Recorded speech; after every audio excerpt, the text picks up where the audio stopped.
السلام عليكم ورحمة الله وبركاته.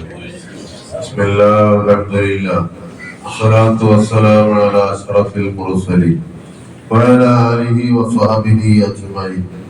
الله سبحانه وتعالى നമ്മുടെ പരിശുദ്ധമായ സുബ്ഹി ജമാഅത്ത് നമ്മൾ സ്വീകരിക്കണം. നമ്മൾ മരിച്ചവർ നമ്മുടെ ചുറ്റും മറവിട്ട് കിടക്കുന്നവർ എല്ലാവർക്കും അല്ലാഹു സ്വർഗീയമായ ജീവിതം പ്രദാനം ചെയ്യട്ടെ.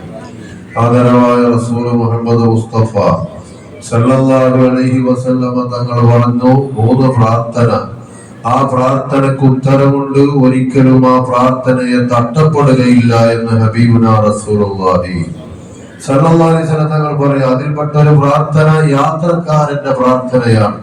ഹലാലായ യാത്രക്ക് ഗൾഫിലേക്ക് പോവുകയാണ്, ഉംറക്ക് പോവുകയാണ്, ജോലിക്ക് പോവുകയാണ്. യാത്ര എന്ന് പറയുന്നത് ഒരു പ്രയാസ. ആ യാത്രയുടെ ഇടയിൽ അവൻ അള്ളാഹുവിനോട് ദുആ ചെയ്താൽ ആ ദുആക്ക് ഉത്തരമുണ്ടെന്ന് ഹബീബുനാ റസൂലുള്ളാഹി സ്വല്ലല്ലാഹു അലൈഹി വസല്ലം തങ്ങൾ പഠിപ്പിക്കുക. രണ്ടാമത്തെ പ്രാർത്ഥന ഏതാണ്? മാതാപിതാക്കൾ മക്കൾക്ക് വേണ്ടി ദുആ ചെയ്യുക. മാതാപിതാക്കളെ സന്തോഷിപ്പിച്ച് മാതാപിതാക്കള് പഠിച്ചോനെ എന്റെ മകന് നീ കൊടുക്കണേ എന്ന് പറഞ്ഞ് നമ്മൾ മാതാപിതാക്കൾക്ക് വേണ്ടി അവരെ ഉപ്പയും മക്കൾക്ക് വേണ്ടി അവരെ ഉപ്പയും ഉമ്മയും ദുആ ചെയ്താൽ ആ ദുആക്ക് ഉത്തരമുണ്ടെന്ന് ഹബീബുനാ റസൂലുള്ളാഹി സ്വല്ലല്ലാഹു അലൈഹി വസല്ലം പഠിപ്പിക്കുക. റസൂലുള്ളാഹി പറഞ്ഞു, മാതാപിതാക്കളെ ബുദ്ധിമുട്ടിപ്പിച്ചാൽ, ഉമ്മാനിപ്പാനും ബുദ്ധിമുട്ടിപ്പിച്ചു, ഉമ്മാനിപ്പാനും വിഷമിപ്പിച്ചു, വേദനിപ്പിച്ചു, അവരെങ്ങാനും അള്ളാഹുവിലേക്ക് കൈ ഉയർത്തിയാൽ ആ ദുആക്ക് ഉത്തരമുണ്ടെന്ന് മുഹമ്മദ് മുസ്തഫ സല്ലല്ലാഹു അലൈഹി വസല്ലം തങ്ങൾ പഠിപ്പിക്കുക. അപ്പൊ ഉപ്പാനിമാരെ സന്തോഷിപ്പിച്ച് അവരോട് നമ്മൾ ദുആക്കാനും പ്രത്യേകമായി പറഞ്ഞ് അവരെ ദുആ കിട്ടിയാൽ നമ്മൾ രക്ഷപ്പെട്ടു. അതുപോലെ ഉപ്പാനിമാരെ നമ്മൾ വേദനിപ്പിച്ചാലോ, അവര് അത് കാരണമായിട്ട് അവരെ മനസ്സൊന്ന് വേദനിച്ച് പഠിച്ചവനോട് പറഞ്ഞാൽ ആ ദുആ അല്ലാഹു സ്വീകരിക്കുന്നു. അല്ലാഹു മാതാപിതാക്കളെ പൊരുത്തലഭിച്ചവരെ നമ്മളൊക്കെ പെടുത്തി തരട്ടെ. ഉത്തരവിധങ്ങൾ പറഞ്ഞ മൂന്നാമത്തെ പ്രാർത്ഥന, ആ മൂന്നാമത്തെ പ്രാർത്ഥന ഏതാണ്? അത് വിഷമിപ്പ് ആക്രമിക്കപ്പെട്ടവന്റെ ദുആയാണ്. ഒരാൾ മറ്റൊരാളെ ആവശ്യമില്ലാതെ വേദനിപ്പിച്ചു പ്രയാസപ്പെടുത്തി അവരെങ്ങാനും അള്ളാഹുവിനോട് ദുആ ചെയ്താൽ ആ ദുആ അല്ലാഹു സ്വീകരിക്കുമെന്ന് മുഹമ്മദ് മുസ്തഫ സല്ലല്ലാഹു അലൈഹി വസല്ലം തങ്ങൾ പഠിപ്പിക്കുക. ഹദീസിന്റെ കിതാബിൽ ഒരു ചരിത്രം കാണാൻ കഴിയും.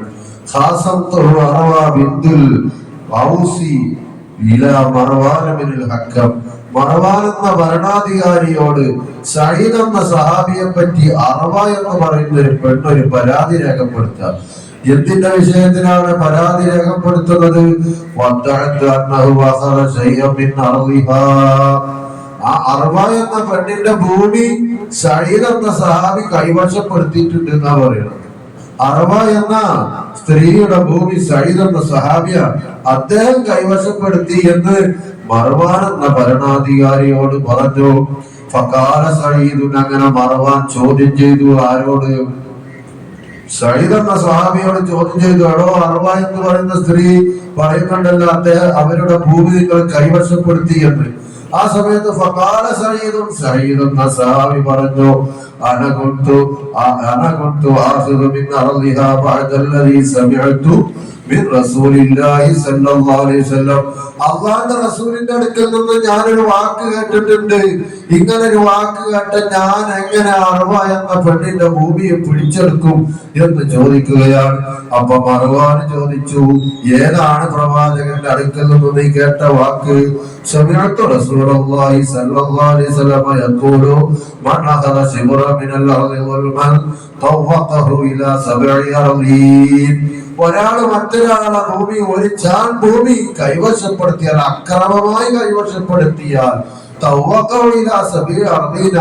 അല്ലാഹു സുബ്ഹാനഹു വ തആല ആ ഭൂമിയെ, ആ കൈവശപ്പെടുത്തിയ ആ ഭൂമിയെ മാലയായി, അതിന്റെ ഭാരം മാലയായി 7 ഭൂമി വരെ മാലയായിട്ട് അവന്റെ കഴുത്തിൽ അണിയിക്കുമെന്ന് ഹബീബുനാ റസൂലുള്ളാഹി സ്വല്ലല്ലാഹു അലൈഹി വസല്ലം തങ്ങളെ എന്നോട് പറഞ്ഞിട്ടുണ്ട്. ഞാനത് കേട്ടിട്ടുണ്ട്, ഞാനതിന്റെ ഗൗരവം മനസ്സിലാക്കിയിട്ടുണ്ട്. അതുകൊണ്ട് ഞാൻ എങ്ങനെ ഈ സ്ത്രീയുടെ ഭൂമി എടുക്കുമെന്ന് മർവാൻ എന്ന ഭരണാധികാരിയോട് പറഞ്ഞപ്പോ മർവാൻ പറഞ്ഞു, മറുവ പറഞ്ഞു, ലാ അസ്അലുക ബയ്യിനത്തുൻ ബഅദ ദാലിക, ഇനി ഞാൻ നിന്നോട് തെളിവൊന്നും ചോദിക്കാൻ നിൽക്കുന്നില്ല സഈദ് എന്നവരെ. നിങ്ങളോട് എനിക്കത് കേട്ടപ്പോ തന്നെ മനസ്സിലായി നിങ്ങളത് ചെയ്തിട്ടില്ല. ഫഖാല സഈദ്, അങ്ങനെ സഈദ് എന്ന സഹാബി അവിടെ വെച്ചൊരു പ്രാർത്ഥന നടത്തിയത്രേ. അല്ലാഹുമ്മ ഇൻകുന്ത കാദിബത്തൻ ഫഅഅനി ബസറഹ, അല്ലാഹുവേ ഈ പെണ്ണ് എന്റെ പേരിൽ ആവശ്യമില്ലാത്ത കളവാണ് പറഞ്ഞത് എങ്കിൽ ഫഅഅനി ബസറഹ, ഇവളുടെ കണ്ണിന്റെ കാഴ്ച നീ നഷ്ടപ്പെടുത്തണേ. വഖ്തുൽഹാ ഫി അർളിഹാ, ഇവളുടെ ഭൂമിയിൽ വെച്ച് തന്നെ മരിപ്പിക്കണേ എന്ന് പറഞ്ഞ്, കൊന്നുകളയണേ എന്ന് പറഞ്ഞ് സഈദ് റളിയല്ലാഹു അൻഹു അവിടെ വെച്ച് ദുആ ചെയ്തു പോയി. അങ്ങനെ ചരിത്രം പറയുന്നത് അർവ എന്ന പെണ്ണിന്റെ കണ്ണിന്റെ കാഴ്ച നഷ്ടപ്പെട്ടു. അങ്ങനെ ആ സ്ത്രീ അവളുടെ ഭൂമിയിൽ നടക്കുന്നതിനിടയിൽ ആ ഭൂമിയിൽ ഉണ്ടായിരുന്ന ഒരു കിണറ്റില് വീടുകൊണ്ട് അവിടെ വെച്ച് ആ കിണറ്റിൽ കിടന്ന് മരിച്ചുപോയി എന്ന് ചരിത്രം പഠിപ്പിക്കുകയാണ്. അപ്പൊ മറ്റുള്ളവരെ കുറിച്ച് നമ്മൾ ഇങ്ങനെ പറയുക, ഇല്ലാത്തത് ഇങ്ങനെ പറയുക, അത് കാരണമായി അവരെങ്ങാനും ദുആ ചെയ്താൽ ആ ദുആക്ക് വല്ലാത്ത സ്വീകാര്യത ലഭിക്കും. അല്ലാഹു സുബ്ഹാനഹു വ തആല നമുക്കൊക്കെ നല്ല ജീവിതം അല്ലാഹു പ്രദാനം ചെയ്യട്ടെ. അല്ലാഹു നമുക്ക് നൽകിയതിലൊക്കെ ഖൈറും ബറക്കത്തും ഏറ്റി നൽകട്ടെ.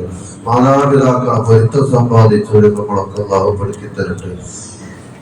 നമ്മുടെ ഹലാലായ മുറാദുകളൊക്കെ ഹാസിലാക്കി തരട്ടെ. നമ്മൾ മരിച്ചവരെ നമ്മുടെ ചുറ്റും മറവിട്ട് കിടക്കുന്നത് എല്ലാവർക്കും അല്ലാഹു സ്വർഗീയമായ ജീവിതം പ്രദാനം ചെയ്യട്ടെ.